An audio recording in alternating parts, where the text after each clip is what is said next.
Bueno, muy buenas tardes. Ya empiezan a unírsenos más personas. Estoy viendo acá que ya el doctor Víctor Hugo se nos está conectando.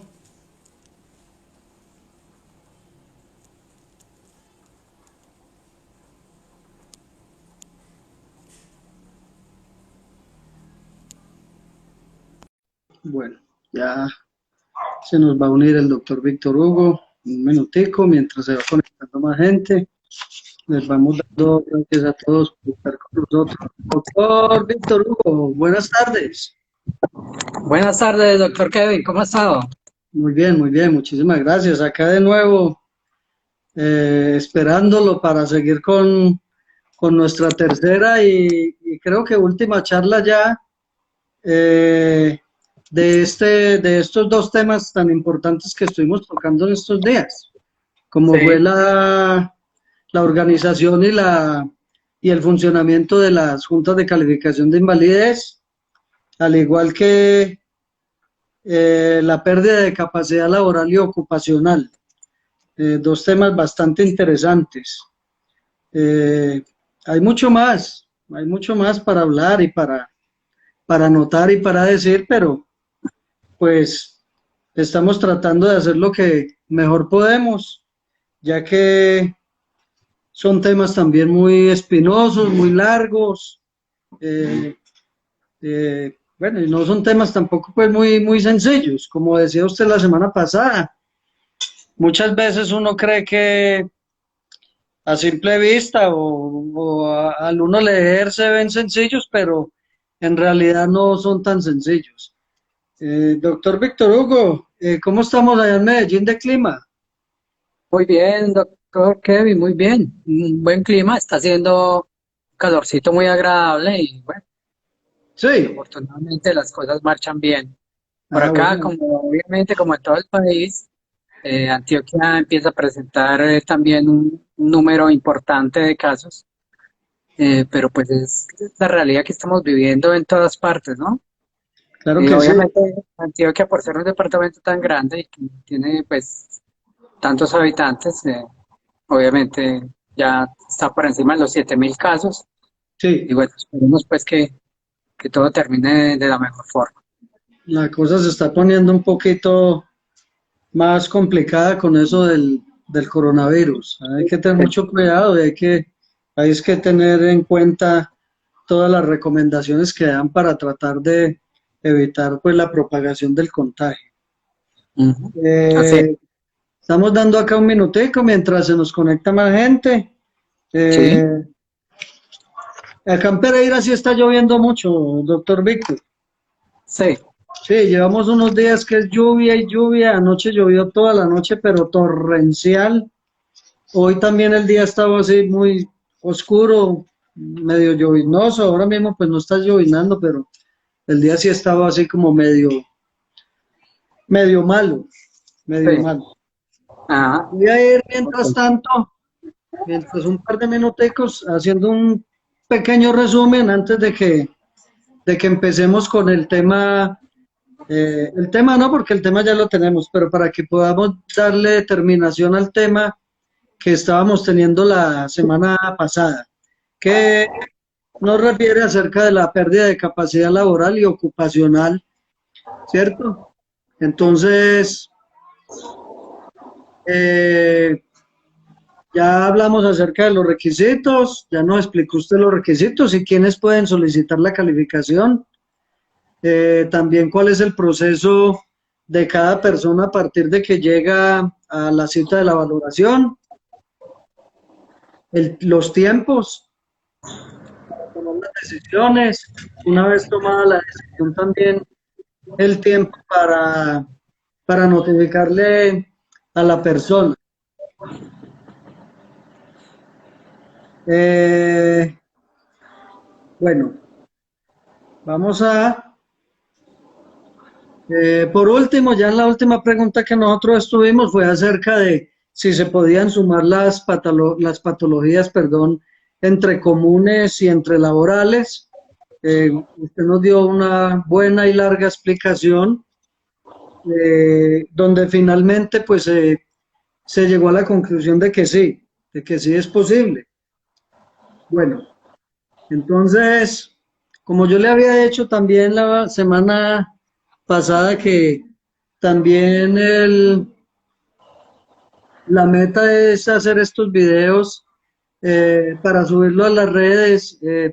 Yo tengo mi canal en YouTube también, para aquellas personas que me quieran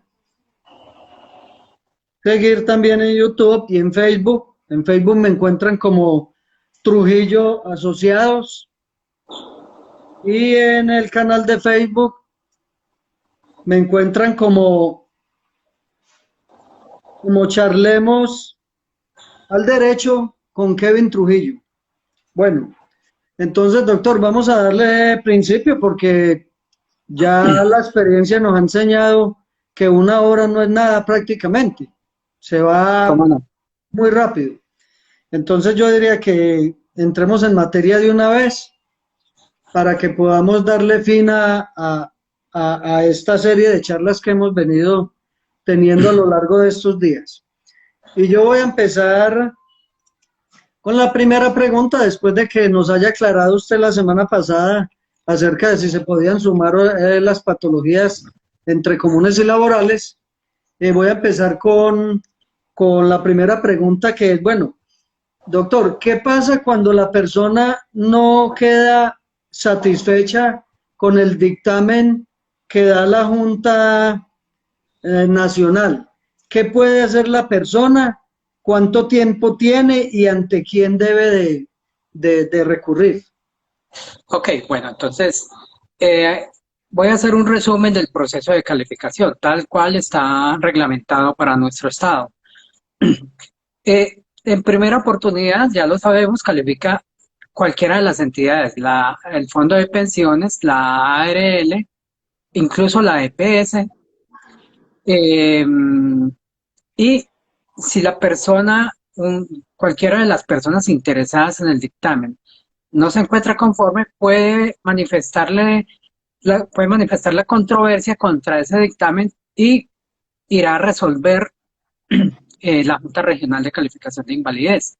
Una vez la Junta Regional de Calificación profiere su dictamen, la persona, cualquiera de los interesados que no se encuentre conforme con el mismo, puede interponer recurso de apelación para que sea la Junta Nacional quien en última instancia, como organismo de cierre, definitivamente, eh, digamos, desate la controversia, desate el conflicto, el recurso y la calificación tal cual lo, lo, la define la Junta Nacional y tiene carácter obligatorio. Estamos hablando de eso en vía administrativa. Pero Sí, ¿qué puede suceder? Puede suceder que nadie apele en primera oportunidad o que apelen en primera oportunidad, pero no apelen el dictamen de la Junta Regional. Cada uno de esos dictámenes, si pasan 10 días, adquiere firmeza. Adquiere firmeza, es que es obligatorio, ese es el dictamen que queda. Puede ser en primera oportunidad, si nadie se profiere un dictamen y nadie lo controvierte, en primera instancia, que es ante la Junta Regional, porque igualmente nadie interpone un recurso de apelación, o en segunda instancia, en la Junta Nacional, porque interpusieron un recurso de apelación, pero este ya fue desatado y quedó en firme. En cualquiera de esos tres dictámenes que ya han quedado en firme, la persona tiene dos caminos. Si considera que, que el dictamen realmente no consulta la realidad de su estado clínico o de su estado pues, personal. Lo primero es que puede solicitar una revisión de la pérdida de la capacidad laboral o la incapacidad permanente parcial, pero tiene que cumplir con unos requisitos que están establecidos en el artículo 55 del 1352. Tiene que haber pasado un año, tiene que haber empeorado su situación clínica, bueno, son unos requisitos, pero básicamente es el tiempo. Pero si considera que no, que definitivamente el dictamen es contrario a su situación clínica y que lo puede demostrar, entonces el mecanismo legal habilitado para ello es una demanda en contra del dictamen de la Junta de la instancia que ha calificado, que puede ser o la Junta Nacional o la Junta Regional o los calificadores en primera oportunidad. Entonces, esa demanda se debe colocar en vía ordinaria laboral. Esa es la jurisdicción que la normatividad ha señalado y a través de este mecanismo puede, puede anular el dictamen, ¿cierto? Ciertamente se va a requerir de un perito, de otro calificador, que lo que normalmente se hace es la persona demanda la nulidad del dictamen y solicita una calificación dentro del proceso judicial. Obviamente es un camino más largo, ¿no? Eh, porque pues una demanda, se sabe, doctor Kevin, lo que se demora en practicar digamos, el dictamen pericial, pero pues obviamente quien lo haga está en ejercicio de uno de sus derechos. Entonces, ese sería el mecanismo, demandar el dictamen de la Junta, demandar la nulidad del dictamen proferido por la Junta Nacional o por la Junta Regional o por las entidades encargadas de calificar en primera oportunidad y demostrar durante el proceso que el estado clínico de la persona es otro diferente al que digamos, al que se calificó en el dictamen que se está demandando. Claro que sí, doctor. Entonces, la revisión me imagino que se solicita también a la misma Junta Nacional.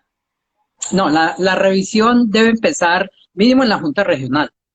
Ningún caso empieza en la Junta Nacional. Por ser organismo de cierre, entonces la única forma de ir a la Junta Nacional es por intermedio de un recurso de apelación en contra de un dictamen proferido por la Junta Regional. Entonces, la revisión debe iniciar mínimo ante la Junta Regional. Ok, ¿y cuánto tiene la persona para demandar entonces por vía ordinaria una vez a partir de la fecha del dictamen de la Junta Nacional? ¿3 No, años tengo entendido? No, 3 años es para las prestaciones que se puedan derivar del cambio eventual del dictamen, pero el dictamen, digamos, por considerarse que puede dar lugar a una pensión, entonces no tiene un término de caducidad. O sea, un dictamen proferido por la Junta Nacional en el año 2000, no sé, 2010, puede ser demandado en este momento. Bueno, doctor. Pero Ahora yo quiero... digamos, en orden práctico, yo diría, si la persona está muy cerca, muy cerca muy cerca de obtener el 50%,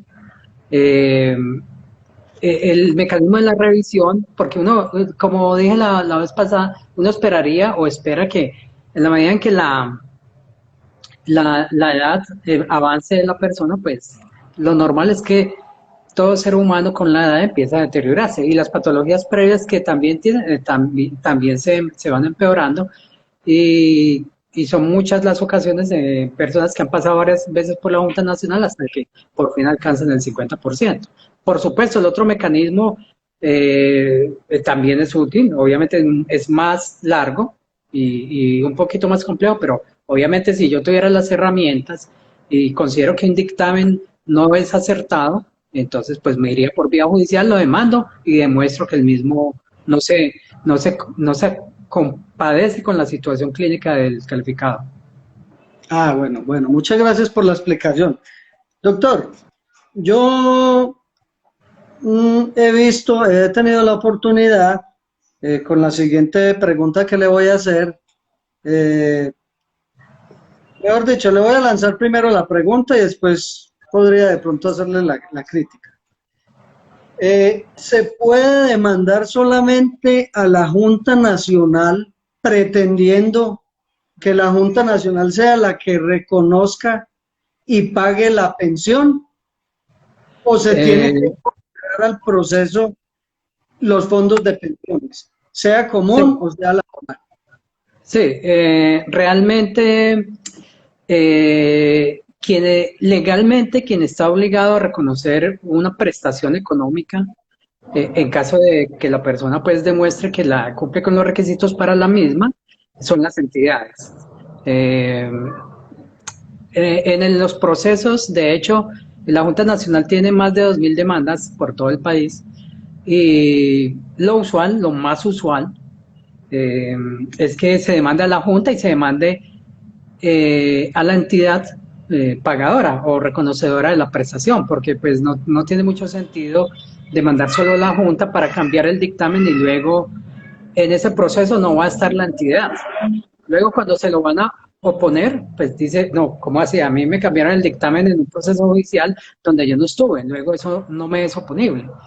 De hecho, cuando no demandan a la entidad, nosotros solicitamos su vinculación como consorte necesario, porque pues es a esa entidad tal vez la que más le interesa estar presente en ese debate jurídico, porque las consecuencias pues económicas de un cambio del dictamen tienen una significancia pues importante para ellos, como va a ser el reconocer o una prestación económica, una pensión o una indemnización, pero contra la Junta no se puede solicitar la nulidad y además el reconocimiento de la pensión, porque pues la Junta no es el encargado. Lo que sí eventualmente podría reclamarse es una indemnización de perjuicios, en caso pues de que, obviamente demostrándolos, ¿no?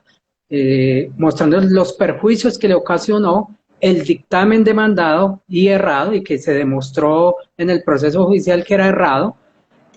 Ahí en ese punto sí se podría solicitar como, digamos, ante cualquier actividad humana o digamos, de profesiones liberales, usted si considera que ha sufrido un daño por la actividad de otra persona, pues obviamente se encuentra totalmente habilitado para solicitar la indemnización de los perjuicios que llegó a sufrir por la negligencia o la desidia de la otra persona, ya sea una prestación de servicios o bueno, cualquier actividad, en este caso específico, pues el proferir un dictamen que tiene efectos legales.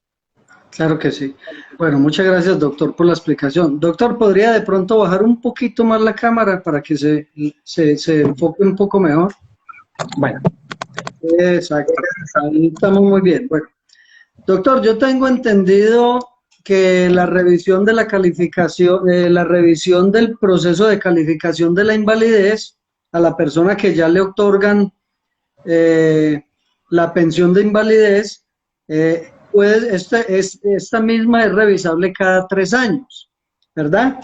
Pero también tengo entendido que hay una excepción, y que la excepción es que la ARL y puede en cualquier tiempo, si considera que existen los elementos necesarios para que los lleve a ellos a pensar que dicha invalidez ha mejorado, entonces la pueden mandar a revisar antes de los 3 años.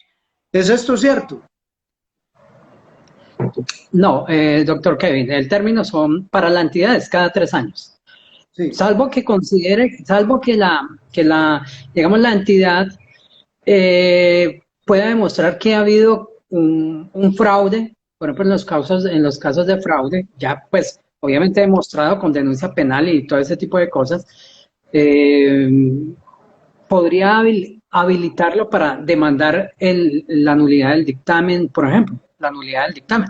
La nulidad del dictamen la puede demandar no solo las personas, sino las entidades también. De hecho, eso cada vez pasa más frecuentemente. Pero la revisión en general es cada 3 años.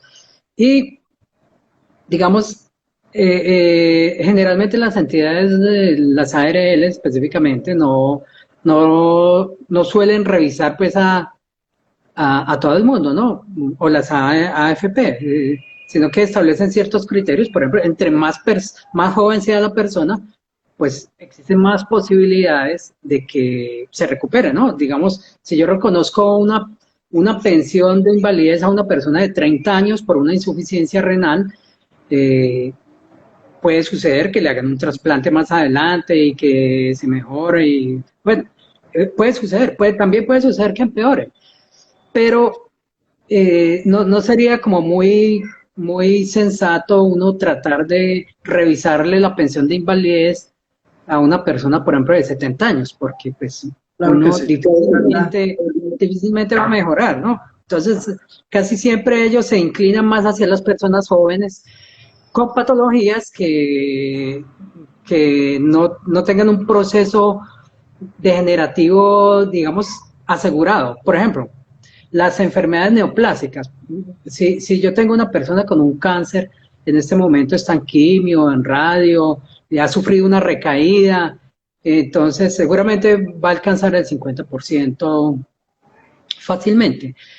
Pero es una persona joven y también tiene digamos, mucha posibilidad de, con un ciclo de quimio, de radio, de rescate, pueda tener una sobrevida importante. Y no son pocos los casos de personas con enfermedades neoplásicas que después de afrontar las dificultades iniciales, pasar los tratamientos iniciales, alcanzan remisiones de la enfermedad por muchos años, ¿no?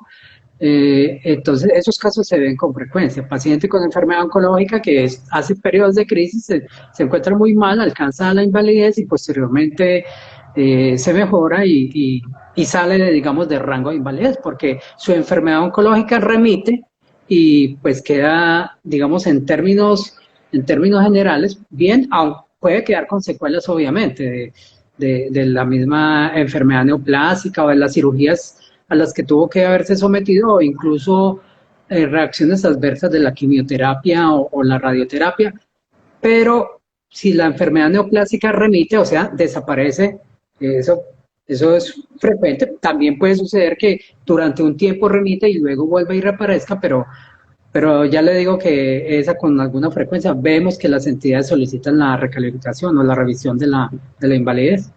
Ah, bueno, bueno, muchas gracias por la explicación. Doctor Víctor Hugo, si yo voy a solicitar una calificación, yo debo de especificar qué es lo que yo pretendo que me califiquen. O sea, yo debo de especificar que lo que quiero es la pérdida de capacidad laboral, la fecha de estructuración y el origen.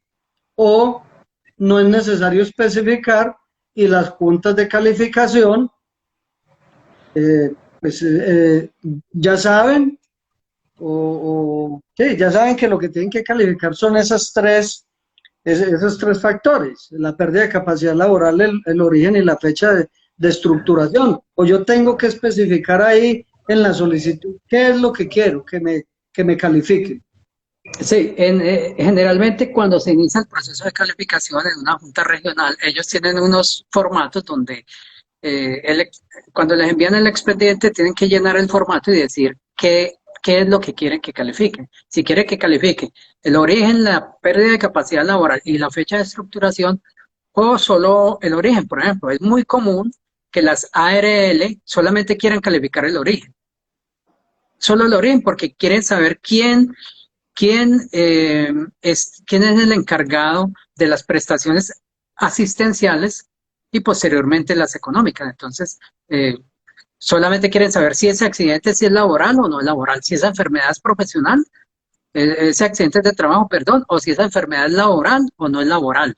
Para ellos asumir las prestaciones asistenciales, o sea, reconocerle el tratamiento, la rehabilitación integral y ya posteriormente, cuando ya las secuelas, le queden secuelas de ese proceso clínico, entonces pasar a calificarlas, asignarles la calificación de la pérdida de la capacidad laboral. En general, sí se señala, las entidades sí señalan qué es lo que quieren.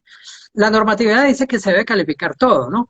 Pero cuando la ARL dice, no, yo quiero es que me califique el origen porque en ese momento el señor no ha superado el proceso de rehabilitación integral, entonces, pues es una cosa aceptable, ¿no? Que solo quiera definir el origen. Ahora, si de entrada quiere calificar todo, pues, y se puede, si ya terminó el proceso de rehabilitación integral, pues, entonces se califica todo. Son muy importantes, aprovecho para, doctor Kevin, para decirle que los tres ítems que componen la calificación, la pérdida de la capacidad laboral, el origen y la fecha de estructuración, son muy importantes. No son pocos los casos donde la gente con el 50%, cuando alcanza el 50%, los otros dos digamos, los pasa por alto. La fecha de estructuración es muy importante, porque es que recuerde usted que el reconocimiento de la pensión de invalidez se exige tener 50 semanas cotizadas anteriores a la fecha de estructuración. Entonces, si yo no tengo la fecha, si no le paro bola a la fecha de estructuración, sino que voy peleando, digamos, la PCL nomás, alcanzando un 50, y no apelo a la fecha de estructuración, entonces ya quedan firmes. si digamos, si en una calificación en primera oportunidad me califican pérdida de capacidad laboral, origen y fecha de estructuración, y yo apelo, no sé, el origen y la PCL, o solo la PCL, porque lo que me interesa es llegar al 50%, los dos que no apelé quedan en firme y ya no pueden ser revisados en una instancia superior a su costa o a su interés. Cuando usted guarda silencio en primera oportunidad, entonces quiere decir que está aceptando esa calificación y ya no solamente podrá seguir, digamos, controvirtiendo el aspecto específico de la calificación que usted, con la que usted, digamos, no estuvo de acuerdo, o la que usted manifestó su poca conformidad con la misma. Eso lo digo porque no son pocos los casos de personas que alcanzan el 50%, pero se dan cuenta que la fecha de estructuración no les sirve, porque no tienen las 50 semanas cotizadas al sistema en los 3 años anteriores a la fecha de estructuración. Entonces, ese es un aspecto muy importante que hay que tener en cuenta. La fecha de estructuración, la persona siempre debe estar pues haciendo la cuenta si cumple o no cumple con ese requisito que es sustancial, porque imagínese usted, uno cumplir con las 50 semanas, pero no cumplir con las 50 semanas perdón, el 50%, pero no con las 50 semanas cotizadas, pues es más doloroso que no alcanzar el 50%, es alcanzarlo y no tener la fecha de estructuración. Claro que sí. Bueno, muchas gracias por la explicación, muy claro, doctor. Víctor Hugo, ahora yo le voy a hacer una pregunta. ¿Sabe usted más o menos cuál es el porcentaje de los casos ganados por la Junta Nacional de Invalidez versus demandante? Bueno, realmente es una cifra muy baja. Nosotros tenemos 2.000 demandas a nivel nacional, calculamos en los últimos 6 años. Nosotros hemos hecho la cuenta y de esas, más o menos de esas 2.000 demandas, o mejor, esas 2.000 demandas representan algo así como un 1.5% del número de dictámenes que nosotros hemos proferido en los últimos 6 años. En los últimos 6 años nosotros hemos proferido aproximadamente unos 80.000 dictámenes. Entonces el número de dictámenes que nos demandan más o menos del 1 al 1.5%. Y de esas demandas, el número de casos que nos ganan realmente son cerca del 10%, pero de ese 1%. O sea, tomando en cuenta el número total de dictámenes, la cifra de dictámenes anulados sería del orden más o menos de 0,5%, 4 o 5%, 0,4 o 5%. Bueno, Realmente es una cifra baja, pues no es fácil pues ir a un proceso judicial. Eh, Tampoco nosotros nos especializamos, nosotros sí vamos a las audiencias, sobre todo a la primera audiencia, pero no nos especializamos como en oponernos a que la gente se invalide por una razón muy específica, doctor Kevin. Primero porque cuando el proceso judicial se inicia y cuando se practica la prueba pericial, las condiciones de la persona pueden ser muy diferentes a las condiciones en las que la Junta Nacional los vio. Ya han pasado por lo menos 2 o 3 años. Entonces es muy probable que la persona ya haya empeorado. Pero pues nosotros no tenemos conocimiento si ha empeorado o no ha empeorado y el dictamen lo practican 2 o 3 años después. Entonces, prácticamente nosotros pues en los casos de dictámenes en procesos judiciales que son adversos a nuestros intereses, casi nunca nosotros pues apelamos o empezamos a tratar de prolongar el proceso judicial. No, nosotros esperamos y lo que diga el perito, que obviamente desde que sea una cosa razonable, ¿no? Pero somos muy respetuosos con los calificadores en vía judicial. Pero respondiéndole más específicamente, doctor Kevin, la cifra sería como de, repito, 0,4% de los dictámenes proferidos, son más o menos la cifra que nos anulan. ok, bueno, muchas gracias. Yo Voy a hacer un comentario, pero pues es un comentario propio de lo que yo he podido conocer durante, durante pues mi, mi tiempo que llevo como abogado litigando. Y yo pienso que la relación, pienso que hay un desbalance en la relación demandante-demandado. En este caso, el demandado sería la Junta Nacional, porque me parece a mí que como la Junta Nacional eh, nos presenta unos dictámenes que tienen unas características de técnico científico. Entonces es un poco complicado para un abogado, y más si está empezando, pues de pronto sacar dinero o hacer que la persona que uno está representando saque dinero para pagar un perito que tenga las características de que el dictamen que emita sea también técnico científico. No va a tener la misma credibilidad que el que presenta la Junta Nacional. Los jueces, no diría yo por miedo, mmm, quizás tampoco temor, pero pienso que los jueces se lo piensan mucho para tumbar una decisión, un dictamen de la Junta Nacional. Se lo piensan mucho. Pienso yo, para mí, a mi forma de verlo, que hay un desbalance y que eso no debería de ser así, porque la mayoría de las demandas van casi siempre para el lado de la Junta Nacional. Entonces, bueno, pues simplemente mi forma de ver y mi forma de pensar y como yo veo las cosas. Doctor, No, doctor Kevin, en ese punto específico yo tengo que decirle que así es. No es fácil, no es fácil demandar. Yo creería que es muy importante que cada vez, digamos, haya más abogados preparados y conocedores del proceso de calificación.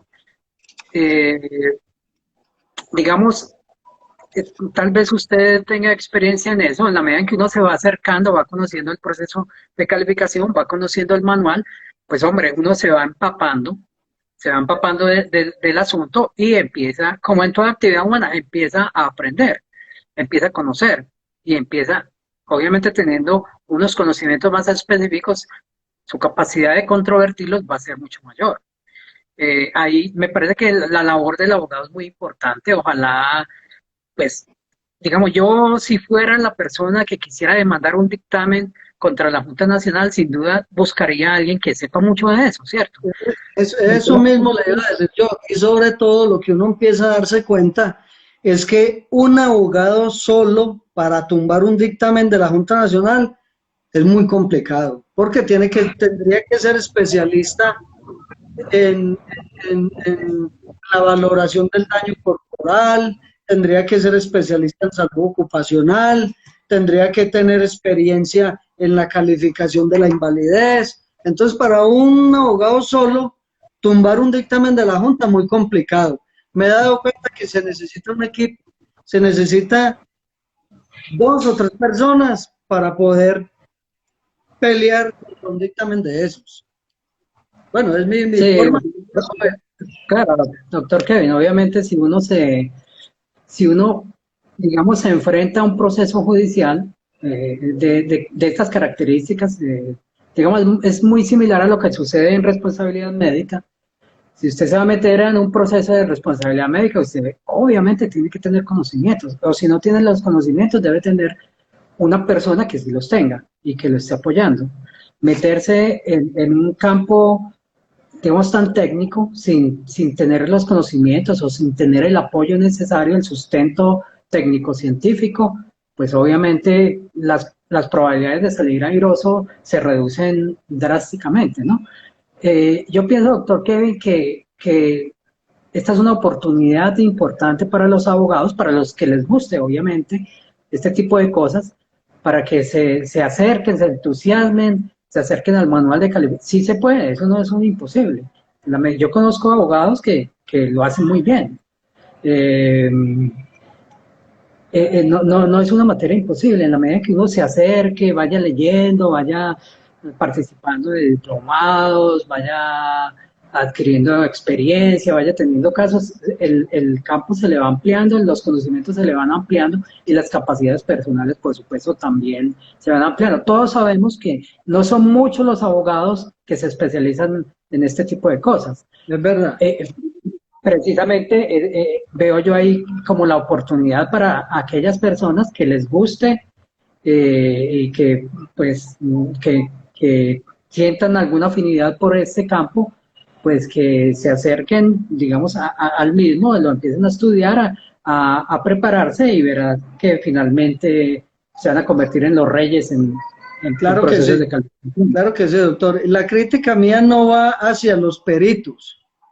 La crítica mía va es sobre todo hacia los jueces, a los jueces laborales que son los encargados de tomar las decisiones en esos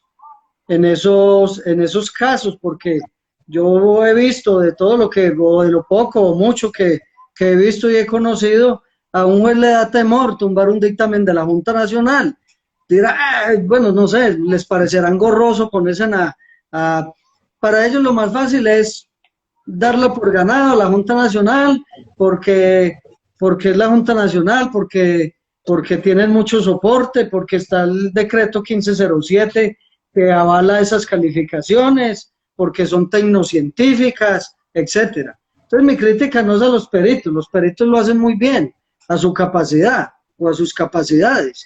La crítica mía va más hacia los jueces. Doctor, alguien nos está haciendo por acá una preguntita, dice, ¿se puede entender por pérdida de capacidad laboral a la afectación mental? Eh, A ver, el manual de calificación de la pérdida de la capacidad laboral tiene 15 capítulos. En las deficiencias tiene 15 capítulos. Cada capítulo de esos hace referencia a un sistema específico. Y uno de esos sistemas, creo que es el 11 o el 12, se refiere a la esfera mental, a las deficiencias por enfermedades mentales.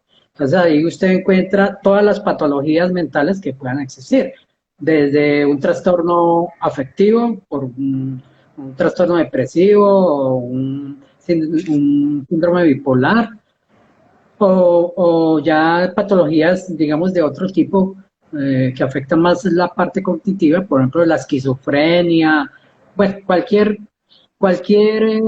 patología mental que altere, digamos, la racionalidad del individuo. Entonces, efectivamente, dentro de las deficiencias que establece el decreto 1507, que es el manual actual vigente, hay un capítulo específico para trastornos mentales y enfermedades de ese tipo. Bueno, doctor, voy a leer algo.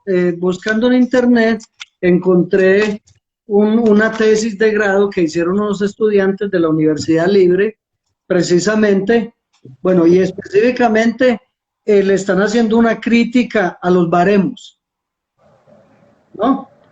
Me gustaría conocer su opinión. Y dice lo siguiente, crítica a los baremos. Son un método ambiguo. Poseen rangos con frecuencia demasiado amplios, carentes a veces de un verdadero rigor científico. Sus tasas o porcentajes son simplemente referencias aproximativas que no indican el verdadero estado funcional del individuo.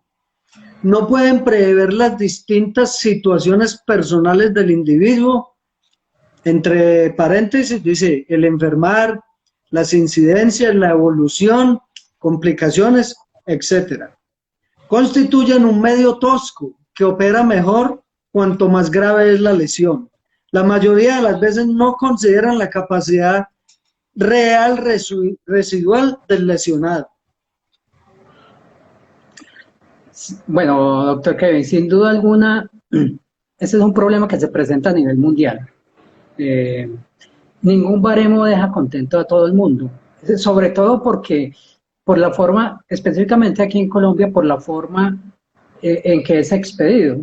Por ejemplo, el manual de calificación nuestro es expedido por el gobierno nacional y todos sabemos que allí confluyen,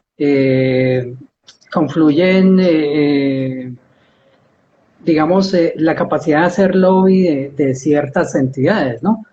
Eh, digámoslo así, las AFP y las ARL, que son las que tienen que reconocer las prestaciones, me imagino que que no les interesa que el manual sea tan generoso, ¿no? Claro. Eh, eh, y, y mirándolo bajo la perspectiva del trabajador, obviamente, bajo esa perspectiva, los baremos deberían ser más generosos respecto de la calificación o los rangos de calificación que se asignan. Pero obviamente quien mayor poder económico tiene en ese tipo de decisiones, pues no es la clase trabajadora. Obviamente quienes, quienes mayor poder de influencia tienen, pues son los gremios económicos gigantes, los dueños de los fondos de pensiones y los dueños de la ARL. Eso es una realidad. Por ejemplo, nosotros, los manuales legalmente se supone que nosotros somos asesores del gobierno para la expedición de los manuales de calificación. Sin embargo, durante el tiempo que nosotros hemos estado, jamás nos ha resultado nada. Simplemente sale el decreto y ya. Obviamente el poder de influencia, el poder de hacer lobby ante el gobierno nacional y ante el ministerio, me imagino que tiene un impacto grande en este tipo de decisiones. Eh, O sea que a ustedes, perdón, doctor, hay que objetivizar la calificación. No se puede dejar a lo que cada calificador quiera o le parezca. No, hay que poner unos criterios objetivos, pero también hay que tomar muy en cuenta realmente digamos, las condiciones de cada estado. No es lo mismo uno estar en Estados Unidos y estar en Colombia. El manual nuestro, el 1507, es una fiel copia de las guías de calificación de la AMA, de la Asociación Médica Americana, y pues no es lo mismo como se maneja allá, como se maneja acá, ¿no? Pero realmente es una copia de la guía de calificación americana. Y allá sí, pues, que tienen problema y sí que tienen poder las aseguradoras y esos grupos económicos. Entonces, por supuesto, los baremos tienen muchos problemas de equidad, de equilibrio. Estoy de acuerdo, yo, digamos, eh, creo que los baremos deberían ser más equilibrados y sobre todo tener una participación más amplia de todos los actores del proceso. O sea, no solamente de los grandes y fuertes entidades económicas, que son las que, digamos, manejan el dinero de las pensiones y de las prestaciones en general, sino también por supuesto, de la clase trabajadora, incluso del gremio médico. Se debería tomar en cuenta cuál sería una manera más justa, más equilibrada de construir un baremo nuestro propio que sea equilibrado y justo para toda la población. Porque cualquiera puede pasar por ahí, doctor Kevin. O sea, hoy nosotros estamos de calificadores, pero mañana podríamos ser pacientes solicitando una calificación. Entonces, claro que sí. obviamente lo que hace el calificador es hacer lo que le dice el manual, porque pues, la norma dice, pues califique usted como el manual le dice. Y el Doctor, manual lo pero con lo que usted me dice, la verdad quedo un poco atónito. Me parece algo increíble, como tantas cosas que pasan en este país, que el Ministerio de Trabajo pues simplemente haga los decretos de la calificación y no les pida a ustedes recomendaciones o no los escuche sabiendo que ustedes son las entidades encargadas de calificar. O sea que prácticamente ellos a ustedes no les imponen el manual. Venga, califíqueme con esto y ya. así es, y así ha sido siempre. Y los que saben son ustedes, porque son los que están todos los días con esos procesos durante años y años y años, y no les piden ni siquiera una recomendación, es increíble, pero son cosas que pasan Mm. en nuestro querido Colombia. Doctor Víctor Hugo, ¿usted tiene en cuenta o sabe aproximadamente cuál es el porcentaje de casos represados que tiene la Junta Nacional de Calificación? En este momento, aproximadamente yo creo que unos 2.000, que estén en la Junta Nacional, más o menos unos 2.000 y punta de casos. Pero hay muchos más en las juntas regionales, porque para que la Junta Regional envíe el dictamen, el expediente a la Junta Nacional, la entidad debe pagar los honorarios de la Junta Nacional como requisito establecido por la normatividad. Entonces la Junta Regional tiene que esperar a que la entidad correspondiente le pague los honorarios para poder enviarnos el expediente. Una vez el expediente entra en la Junta Nacional, pues entonces ya se inicia el proceso de calificación. Son muchos más, obviamente, los casos que se encuentran en cada Junta Regional, esperando que se paguen los honorarios para que el expediente sea enviado a nivel nacional. Bueno, doctor, muchas gracias. Doctor, bueno, como siempre, una horita no es nada, nos quedan escasos 12 minutos. Le voy a hacer la última pregunta. Le voy a hacer la última pregunta. Eh, Tengo muchas más, la verdad, pero el tiempo no nos va a dar. Y pues yo voy a dar por terminado después de esto, después de hoy, voy a dar por terminado el tema de la organización y funcionamiento de las juntas de calificación, que lo hicimos hace 2 semanas atrás, en la primera charla, entrevista que tuvimos, y estas 2 últimas semanas con el tema de la pérdida de capacidad laboral y ocupacional. Mi última pregunta, doctor, doctor, para usted, ¿cuál fue o cuál es el plus del decreto 1507 del 2014 frente al decreto anterior, que fue el 917 de 1999? ¿Cuál fue ese plus? ¿En qué se mejoró? Bueno, doctor Kevin, a mi juicio se mejoró en haber establecido unos criterios más objetivos. Eh, digamos, objetivos en relación a las pruebas funcionales de la persona, porque eso impide que el calificador, digamos, se incline a asignar calificaciones solamente por la primera impresión de ver el paciente cómo llega o cómo le dice el paciente que se ha sentido. Eh, la mayoría de las tablas del 1507 establece cuál es el factor principal para asignar la calificación. Esos factores principales, la mayor parte de los sistemas son objetivos, es decir, dependen de una prueba funcional que se le realiza al paciente. Ya en una charla pasada yo había dado el ejemplo muy socorrido, pues me gusta ese ejemplo de un paciente con, digamos, una insuficiencia cardíaca. Entonces se le hace un ecocardiograma y el ecocardiograma nos muestra cuál es la fracción de eyección del corazón. O sea, nos está diciendo cuál es el porcentaje de funcionamiento del corazón. Entonces, lo que hace el manual es decir, si usted tiene una fracción de eyección, la fracción de eyección normal más o menos va hasta 45-50%. Si usted tiene una fracción de eyección entre el 45% y el 35%, quiere decir que su corazón ha dejado de funcionar como un 10% y usted le debe asignar tanto. Pero si tiene entre 30 y 20, pues usted está en peores condiciones. Por lo tanto, hay que darle una calificación superior. Pero si usted tiene por debajo de 20 de fracción de eyección, eso lo informa es un ecocardiograma, repito. Entonces, ese es el peor estado y ahí muy probablemente se le asigne la clase 4. Así lo establece el manual. Entonces, el hecho de haber involucrado un factor principal con cosas objetivas, con exámenes funcionales, me parece que es un adelanto importante, un acierto importante para que, digamos, la asignación de la calificación no se, no dependa de factores diferentes a la misma situación clínica del paciente, como sucedía en épocas anteriores. Usted mismo lo comentaba que era causada esa risa porque la persona que se iba a someter a una calificación, pues simplemente ese día se iba andrajoso, no se afeitaba, no se peinaba, ponía cara de mucho dolor y entonces con eso lograba convencer al calificador. Ah, bueno, bueno, doctor, muchísimas gracias por su explicación.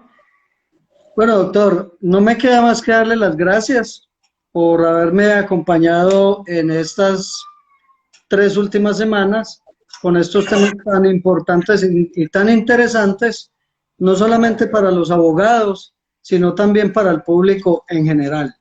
Yo lo voy a estar molestando, doctor, con otros temas. Yo quiero que sigamos haciendo estas charlas, posiblemente no cada 8 días, porque mi meta y mi mira es tener otros invitados, voy a tener más invitados eh, para tratar también otros temas, quiero estar tocando temas diferentes y me gustaría también eh, decirle sobre todo a los abogados que puedan ver eh, estos videos, si no es hoy, los verán en las redes más adelante y más o menos referir a lo que yo les dije la semana pasada, a los abogados que estén o quieran litigar en esta área de la calificación. Hay que tener mucho cuidado cuando uno acepte coger un caso de calificación. Eh, Hay que tener en cuenta que debe de ser un abogado laboralista y debe de ser especialista en la valoración del daño corporal. También debe ser especialista en salud ocupacional, lo que hoy en día es salud y seguridad en el trabajo. Debe de tener experiencia también en la calificación de la invalidez. Tiene que prepararse muy bien, porque de lo contrario no va a tener las herramientas suficientes, las herramientas técnicas para hacer una buena demanda o una buena defensa. Entonces, hay que tener muy en cuenta en eso. No se puede, no se puede ir por la vida cogiendo procesos sin tener ni idea de lo que se está haciendo cuando de invalidez se trata. Doctor Víctor Hugo, un abrazo. Nos quedan 4 o 5 minutos. No me resta más que darle las gracias por estas charlas. Es usted una persona muy generosa. He aprendido mucho de usted y sé que seguiré aprendiendo y es algo que se lo agradezco infinitamente. Muchísimas gracias. Bueno, doctor Kevin, muchas gracias a usted. Yo encantado de haber participado en este espacio de actualización y jurídica y actualización en este tipo de temas. Por supuesto que estoy presto para cuando usted así lo requiera.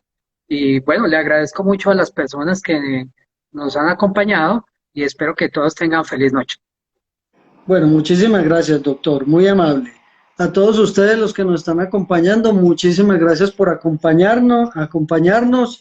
Eh, ya vendrán más charlas con diferentes eh, personas, abogados sobre todo, para estar mirando diferentes temas.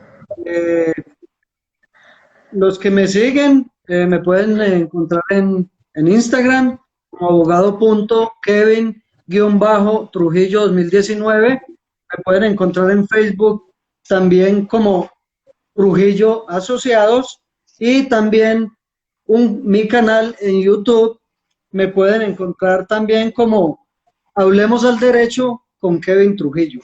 No me queda más que humildemente darles las gracias y desearles que tengan una buena noche, un buen fin de semana y todo el resto de año.